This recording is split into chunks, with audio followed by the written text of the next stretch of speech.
إذا مشاهدينا الكرام، السلام عليكم ورحمة الله تعالى وبركاته. أهلا وسهلا ومرحبا بكم في قناتكم أوسا سبور. السعار الجزائري البارحة لما خلى حتى بلاصة إلا وجبدها. جبد الحكم، قال أنه حكم في غير في المستوى. جبد المنتخب الإماراتي كذلك وقال على أنه فريق دون المستوى. وصولا إلى أنه المنتخب جبد كذلك المغرب وقال على أن المغرب هو سبب الخسارة.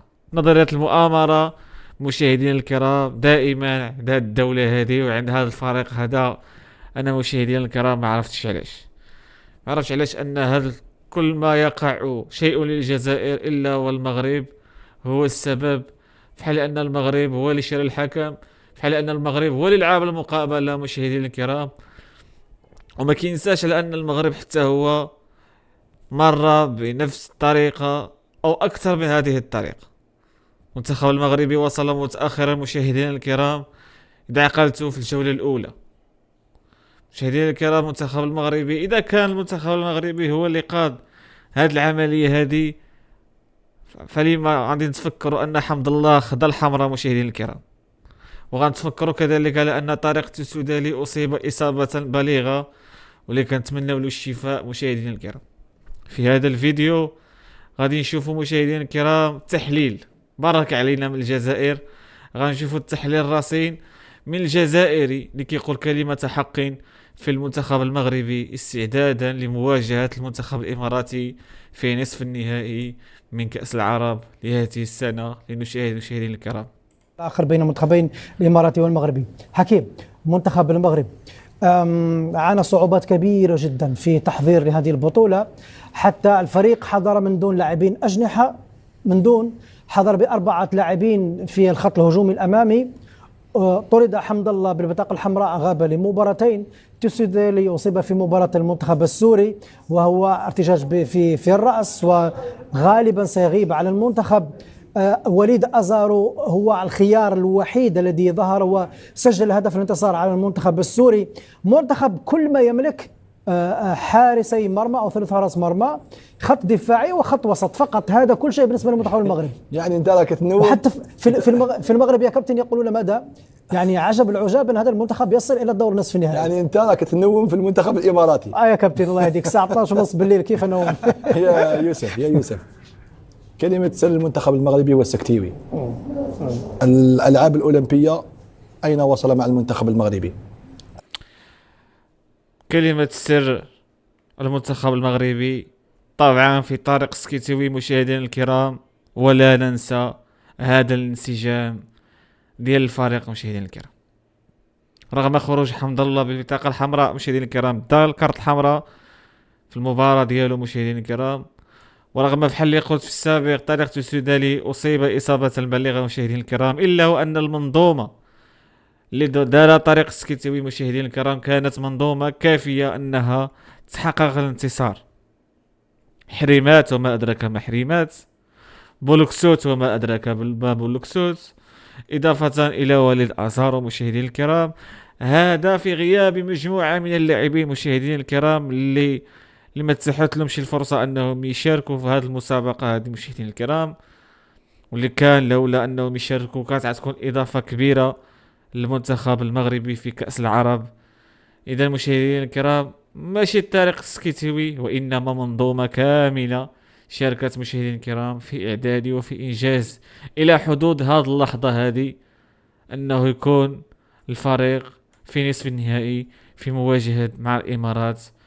طبيعة الحال يوم الاثنين، واللي كنتمناو كاملين بينا نكونوا من المشجعين ديال المنتخب ديالنا باش أنه يوصل للنهائي ويفوز بكأس العرب 2025 المنظمة في قطر. لنكمل مشاهدينا الكرام. المغرب بطل عالم تحت 19 سنة. كابتن السكتوي في الألعاب الأولمبية ما كان عندهم من اللاعبين. إذا قلت لك كان عنده حكيمي، لا ولكن نتكلم على مدرب. لأن الفريق لا يلعب وحده، هناك مدرب يبني استراتيجية، يبني مخطط لعب، يبني أسلوب لعب. وهذا ما شاهدناه. لو ترجع إلى أداء المنتخب المغربي في الألعاب الأولمبية والأداء المنتخب المغربي هنا يتشابهون بعض الشيء. إذن المنتخب المغربي صحيح أنه عنده بعض النقائص في اللاعبين، ولكن أنا اكتشفت حريمات يا يوسف. لاعب في الوسط، لاعب مميز، احسن لاعب في المباراه السابقه. هذا يعتبر ظل المدرب في الملعب، بما انه في الشان المغرب فاز بالشان، وكان حريمات واحد من اهم مفاتيح المدرب في الملعب. والان اصبح من اهم اللاعبين. غياب تيسودالي عفوا، غياب التيسودالي اكيد هذا اذا تاكد غياب تيسودالي يعني. لا ولكن على الاقل لن يدخل اساسيا. صح. ولكن عندك حمد الله. وحمد الله راح يجي يعود بعد الايقاف. راح يجي بجرينتا انه كان موقف لمباراتين. وحمد الله كان عليه عبء كبير، عبء انتقادات. لا عبء كبير على المنتخب، لانه هو الليدر، هو اكبر اسم في هذا المنتخب، كان يجب عليه انه هو يحمل هذا المنتخب على اكتافه. في اول مباراة طرد، الان هو امام تحدي ومواجهة انه يعني يؤكد مكانته، وهو اللي يمكن انه سيقود كما يعمل الدوسري في المنتخب السعودي، كما يعمل ياسين نعيمات في المنتخب الاردني، كما يعمل ابراهيمي او لم يعمل كثيرا مع المنتخب الجزائري. اذا المنتخب المغربي رغم بعض النقائص، رغم بعض. طب خلينا نتقدم معك شويه.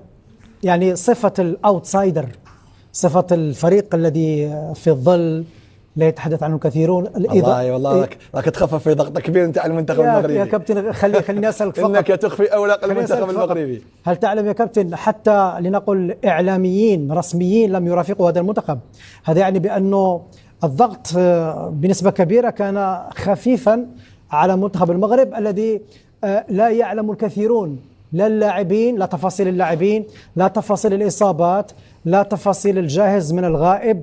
يعني نجح المدرب، وهذا لربما نجاح غير تكتيكي، أنه أخفى كل شيء عن هذا المنتخب. وهذه من بعض نقاط قوة المنتخب المغربي، أنه جاء هذه الدورة من غير أي ضغوطات. حتى الإعلام المغربي لم يسلط الضوء كثيرا على هذا المنتخب، لم يضغط عليه حتى يكون بطلا. هي اكيد انه مطلب انك لما تشارك في دوره، خصوصا الان المنتخبات المغربيه الان من المفروض عليها انها لما تشارك في الدوره حتى تفوز باللقب، وليست المشاركه من اجل المشاركه.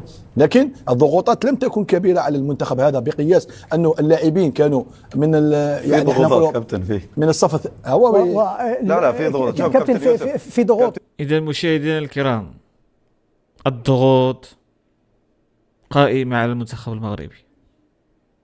ضغوط كانت عليه مشاهدينا الكرام منذ اللائحة. احنا كنشوفوا كيفاش ان اللائحة دائما كتكون هي الاختيار ضد المدرب، كيفاش ان المدرب كان عليه ضغط كبير، كيفاش ان هذه اللائحة هذه تقدر انها على الاقل تدوز دور المجموعات مشاهدينا الكرام.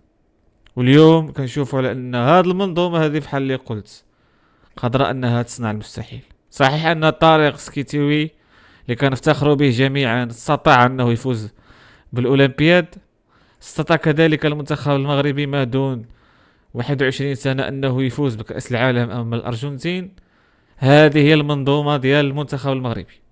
المنتخب المغربي ما عندوش واحد، ما عندوش جوج، ما عندوش ثلاثة، عنده منظومة متكاملة من رئيس الجامعة فوزي القجع إلى آخر لاعب. هذه كاملة منظومة متكاملة مشاهدينا الكرام.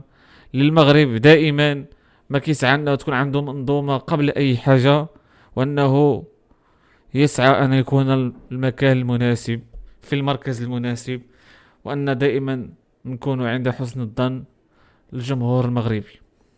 مشاهدينا الكرام، كنتمنى أنكم تشاركوا معنا في القناة وتفعلوا زر الجرس لكي يصلكم الجديد.